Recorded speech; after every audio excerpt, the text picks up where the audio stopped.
Hey guys, welcome back to my channel. So I have a fashion video for you guys today. I'm going to be sharing my Birkenstock haul as well as my first impression review.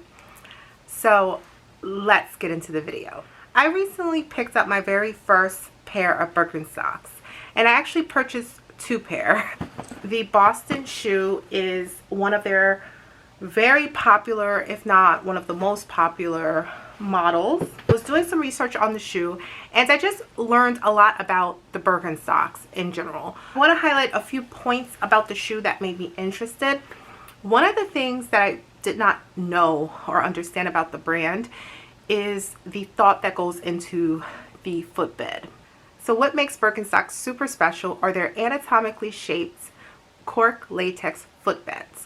So basically the footbed is the true genius of the Birkenstock shoe, right? So what that means, it just really molds to the shape of your foot, are already designed to give you that extra arch support, that heel cup, so your foot is sitting super comfortable into the shoe.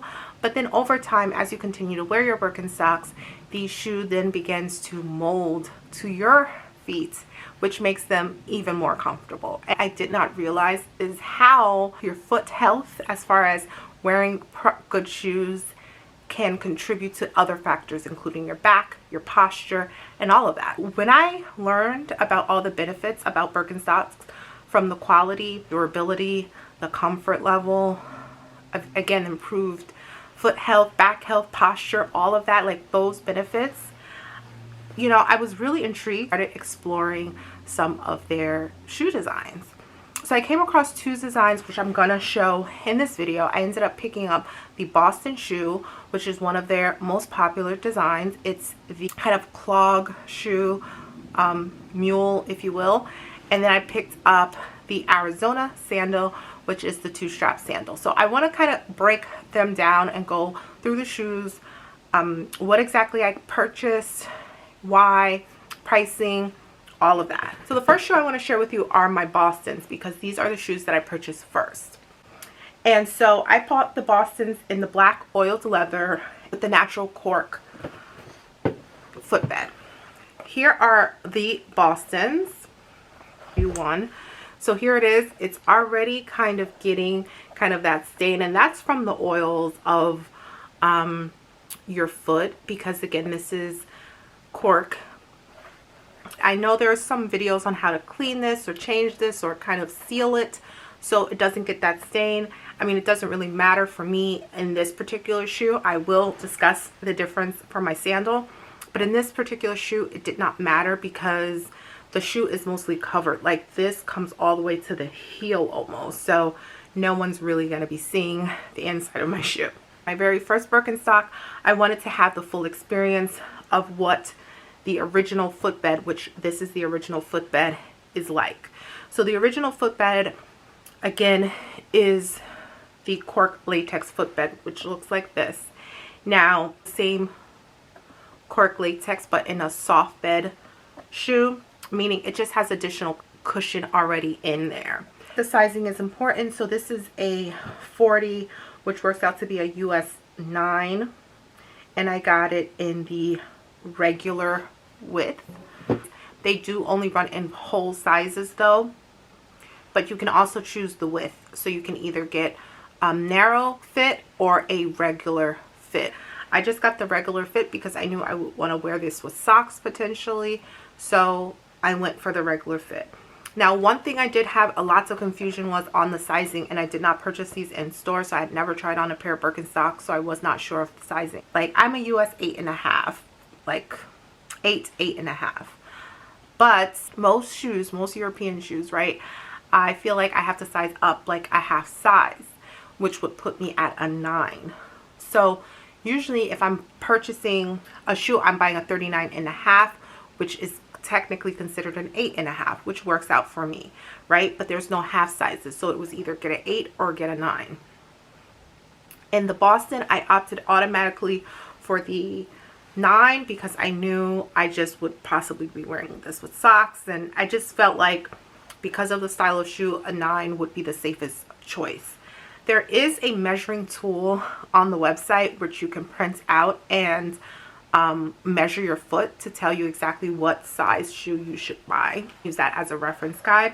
But I ended up going with a 9 and they fit comfortably. I have just a little extra wiggle room, but I feel like a entire full size down would have been too snug in these shoes for me. The Birkenstocks are made in Germany. This brand has been around, I believe, since 1774.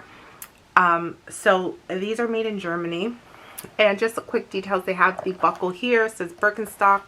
The oiled leather is almost like a matte finish leather, shiny leather. They do have one that is really like a smooth shiny leather, but I figured it would start to show creases, and I wanted this to be more of a casual kind of slip in and go shoe. So I opted for this one, especially because this was my first pair of Birkenstocks.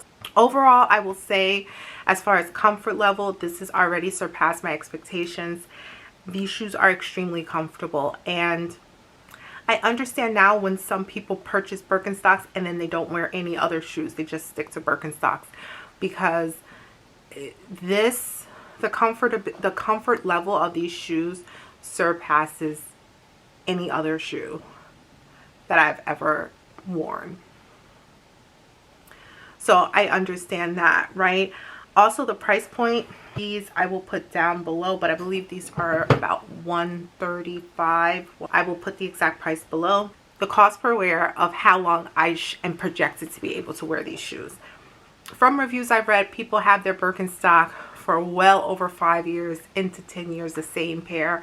Obviously, they do get beat up, but there's something about these shoes, like the character of them. If they don't look perfect, it's almost like you just don't care.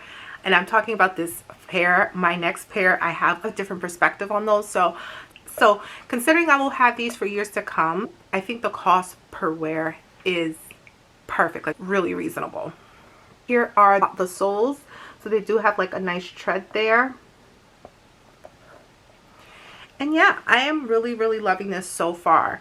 Let's get into my second pair of Birkenstocks. Ended up going with the Arizona. And the Arizona, another very, very popular shoe by Birkenstock. If not, probably between the Boston and Arizona, I probably picked the most popular, the two most popular designs. So these are black leather, and these have the same footbed, but it's black. These are all black leather, which is what I wanted for the sandal. So the buckle there is like almost like a really nice sleek black. The straps are black leather. This is not suede, guys. This is like a pebbled leather. So I really liked these for the all black look. This is not going to have the same effects from the oil, which I think creates a more sleek look. Definitely more fashion forward, this shoe, I feel like, for me, because it's all black.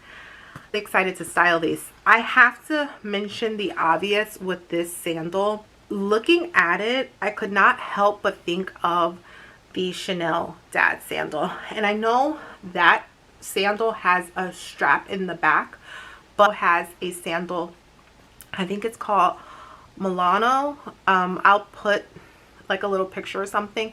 That sandal has a strap in the back, and honestly I'm very tempted for summer, because I think I cannot compare this as a dupe for the Chanel dad sandals, because the Birkenstocks have been around far way before the Chanel dad sandals have come out, right? But it's such a similar design, and it just hits all the points, from the buckle to the sole, everything. So I'm really excited to wear these for spring and summer and see how they wear. These I have not really started wearing at all. This has the same sole there. I ended up getting these again in the 40. I originally ordered them in the 39 just to see, and they were too small. Like, my toes were hitting the front of the shoe here, which should not be the case. According to Birkenstocks, when you look into their sizing, you should have a little space there for your toes to move freely as you walk, right? So I ended up exchanging and getting a size 40, and regular fit, not the narrow. So the pricing for these was just a little more. On the Birkenstock website, these are $200. However, I purchased this particular pair through Matches Fashion, which ended up working out to be, I think, $145 for me, which obviously is significantly less than $200. So that's something to keep in mind when you're shopping. As always, you want to look for your best pricing, but obviously I know Birkenstock is one of those brands that there are a lot of knockoffs, so you have to be careful, you know, when you're shopping for Birkenstocks, that you are getting the real deal. So these are definitely my favorite ones so far. I'm excited to start styling these and wearing them. So if you're interested in seeing a styling video, me featuring my Birkenstocks, how I style them up, definitely give me a thumbs up as well as a comment below so I'll know you're interested. Don't forget to check me out on Instagram so you can see how I style up the Birkenstocks as I'm wearing them. That's it for today's video, guys. That's my haul and my first impression review of my Birkenstocks. So thank you so much for watching. If you're not subscribed to my channel, definitely subscribe. I talk about fashion, lifestyle, travel, and sometimes beauty. So if you're into that, please subscribe and join my online community. Also, don't forget to hit that bell so you can turn on post notifications so you never miss an upload from me. As always, if you have any questions or comments, let me know in the comment section below. Until next time, guys.